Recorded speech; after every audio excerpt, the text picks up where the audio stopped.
Hello students, welcome to Others English classes, and today we are going to discuss literature book Lavender Literature, जिसमें chapter 1 I remember written by Thomas Wood. तो बच्चों ये इसका reference question है। इसमें हम लोगों ने इनके सारे रेफरेंस क्वेश्चन को डील किया है। ठीक है, you can see that it is your poem I remember by Thomas Wood. Now इनमें जो भी रेफरेंस क्वेश्चन हैं उन सबको मैं इसमें डिस्कस करूँगी। Answer this question by following this lines. तो इन सब में एक छोटा सा लाइन है, 4 लाइन की एक पोम है और उस पोम को पढ़ के आपको इसका आंसर करना है। तो फर्स्ट में है क्वेश्चन नंबर ए है, what does the poet recall. Poet क्या रिकॉल कर रहे हैं? सो your answer will be the poet recalls memories of his childhood home, including the house, the window, flowers, trees, and activities from his youth. तो उनके बचपन के दिनों की जो भी कहानियाँ थीं, जैसे कि उनका चाइल्डहुड का होम, उनका वो घर, वो विंडो जहाँ से सनलाइट पीपिंग करती थी, फ्लावर्स, ट्री, और वो एक्टिविटीज़ जो वो किए करते थे बचपन में। Okay, now come to the question number 2।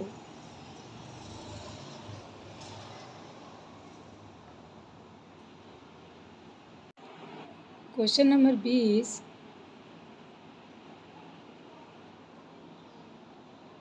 where did he see all these things?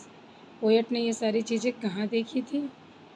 Your answer is, he saw all these memories at the house where he was born, likely in his childhood hometown.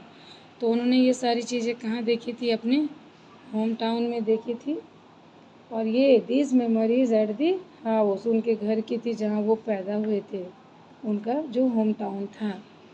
Now come to the question number 3rd। Question number C is, name the poem और the poet. So this question is very simple that इसमें आपको poem का नाम और poet का नाम बताना है। तो आपके पोएम का नाम है आई रिमेंबर और पोइट का नाम है तो Thomas would.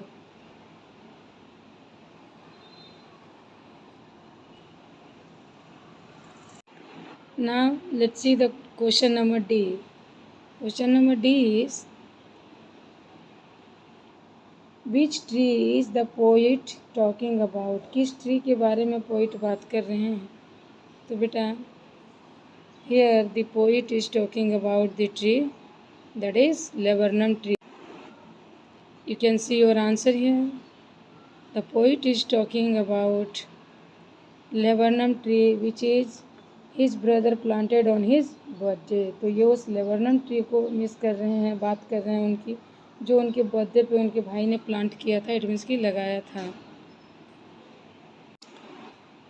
Now we can see the question number 2। Question 1 हम लोगों का 4 ABCD कंप्लीट हो गया। अब हम लोग 2 के क्वेश्चंस को देखेंगे। सो क्वेश्चन नंबर 2 है आपका,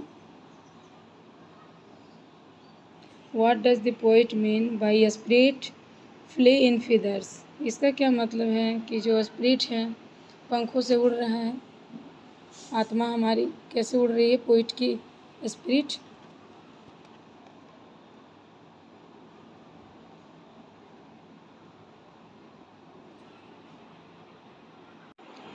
सो your answer is, my spirit flee in feathers then the poet means he felt light and carefree akin to a bird flying during his childhood.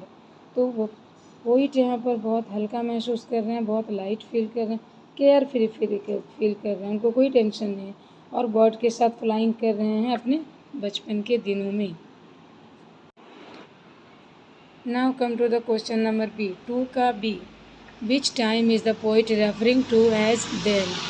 किस समय पोएम जो हैं वो then को किसके लिए रेफर कर रहे हैं? So students, your answer is the poet is referring to his childhood as then. अपने childhood को उन्होंने then के माध्यम से रेफर किया है. Now the question number C. Why do you think his spirit is heavy now? क्यों सोच रहे हैं कि मेरा जो अभी स्पिरिट है मेरी वो बहुत हेवी हो चुकी है? Your answer will be 2 का C. The poet may feel heavy now because of the weight of adulthood, responsibilities, loss of innocence, or perhaps a sense of nostalgia for the carefree days of childhood. तो ये सारी चीज़ें हैं जो poet के लिए burden बन गई है, हेवी फील करवा रहा है. अडल्टहुड की रिस्पॉन्सिबिलिटी, बच्चों ये रिस्पॉन्सिबिलिटी वर्ड बहुत वास्ट होता है और इसमें बहुत सारी जिम्मेदारियां आपको निभानी होती है. लॉस ऑफ इनोसेंस, बचपन को खो दिया है, मासूमियत खो दिया है. सेंस ऑफ नॉस्टैल्जिया, दुख है उनको, अब टेंशन है, सैडनेस है. For the care free days of childhood, जो कि बचपन के दिनों में थी ये सारी चीज़ें, लेकिन अब नहीं है. अब ये जो चीज़ें हैं, बर्डन है, रिस्पॉन्सिबिलिटी है, उदासी है, ये सब चीज़ों से वो हैवी फील कर रहे हैं, उनको भारी सा लग रहा है जीवन अब. क्वेश्चन नंबर D, 2 का D. What is suggested by the phrase for ever on my bro? तो ये जो फ्रेज है क्या सजेस्ट कर रहा है? तो बेटा your answer will be the phrase fever on my bro. ये जो एक फ्रेज है ये क्या कर रहा है? Suggest a metaphorical fever possibly indicating the intensity of emotions और experiences he had during his youth. बचपन के दिनों में उनका जो भी मेटाफोरिकल फीवर रहा है, जो भी उनका पॉसिबिलिटी रहा है, इंडिकेटिंग का, इंटेंसिटी जो उनका रहा है, इमोशन का, एक्सपीरियंस जो रहा है उनके बचपन का, ये सब इस फ्रेज में सजेस्ट किया गया है. Now these all things.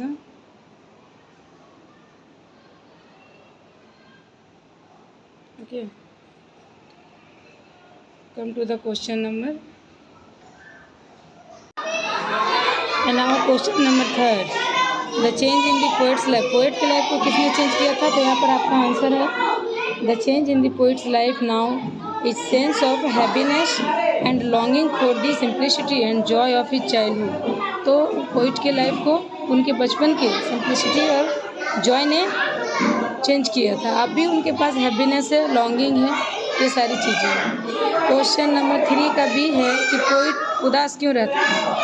Answer will be the poet is nostalgic. Poet यहाँ पर बहुत दुखी है, नॉस्टैल्जिक फील कर रहा है about various aspect of his childhood. अपने बचपन के बहुत सारे एस्पेक्ट को लेकर के, सोच करके, including the house, the flower, the tree planted by his brother, swinging and the fire tree. तो ये इसका आंसर हो जाएगा. नाउ थर्ड क्वेश्चन का आंसर है बच्चों, मैंने यहाँ I have didn't put the questions, I have only put the answer, है ना.